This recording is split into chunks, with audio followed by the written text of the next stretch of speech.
Hi అండి, అందరూ ఎలా ఉన్నారు? ఈరోజు నేను మరో రోటి పచ్చడితో వచ్చానండి. ఇవాళ నేను చేస్తున్న రోటి పచ్చడి బీరకాయ పచ్చడి అండి. బీరకాయ నువ్వులతో చేస్తున్నాను. దీనికి కావాల్సింది ఒక మీడియం సైజ్ బీరకాయ అండి. పొట్టుతోనే తీసుకోవాలి. దీన్ని ఇలా ముక్కల్లా కట్ చేసుకున్నాను. 1/2 టేబుల్ స్పూన్ జీలకర్ర, 2 టేబుల్ స్పూన్లు మినపప్పు, 3 టేబుల్ స్పూన్లు ధనియాలు, మీ కారం తగ్గట్టు ఎండుమిరపకాయలు తీసుకోండి. నేనైతే 8 మిరపకాయలు తీసుకున్నాను. నువ్వులు నూనె లేకుండా వేయించి పెట్టుకున్నానండి. నువ్వులు అవి ఈ కప్పు తీసుకున్నాను. పసుపు 1/2 టేబుల్ స్పూన్, చింతపండు 1 రెమ్మ, పంచదార 1/2 టేబుల్ స్పూన్, ఉప్పు తగినంత, ఆయిల్ సరిపడినంత. ఇప్పుడు పొయ్యి మీద కడాయి పెట్టుకున్నానండి. దానిలో 2 టేబుల్ స్పూన్ ఆయిల్ వేసుకున్నాను.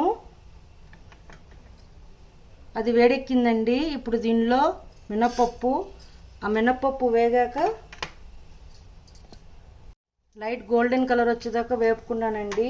ఇప్పుడు దానిలోనే జీలకర్ర, ధనియాలు, ఎండుమిరపకాయలు, కోసి పెట్టుకున్న బీరకాయ ముక్కలు వేసి ఇవన్నీ బాగా కలుపుకోవాలండి. అవన్నీ బాగా కలుపుకున్న తర్వాత పసుపు, చింతపండు, పంచదార ఇవన్నీ వేసుకొని బాగా కలుపుకొని ఒక 5 మినిట్స్ మీడియం ఫ్లేమ్లో ఉంచుకోవాలండి. నువ్వులు నేను ఆడించుకున్నాను.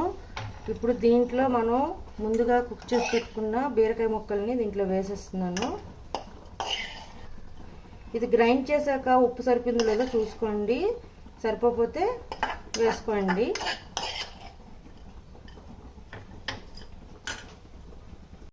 చూడండి, మొత్తం నేను 1/2 గ్లాస్ వాటర్ వేసుకున్నాను కదండి. వాటర్ లేకుండా మొత్తం వాటర్తో ఉడికించుకున్నానండి. ఇప్పుడు గ్యాస్ ఆఫ్ చేసుకొని దీన్ని చల్లారి పెట్టుకుందామండి.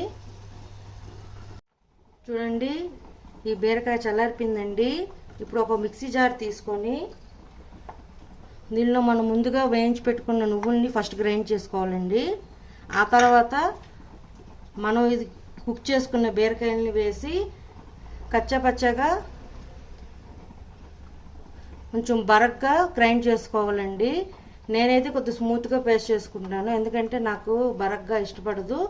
సో నేను స్మూత్గా పేస్ట్ చేసుకుంటాను. చూడండి, ఇలా మెత్తగా గ్రైండ్ చేసుకున్నానండి. ఇప్పుడు దీన్ని సర్వింగ్ బౌల్లోకి తీసుకుందాం.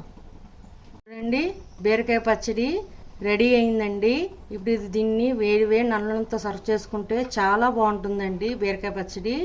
అంతేనండి. మీకు నచ్చినట్లయితే like, share and subscribe it. Bye.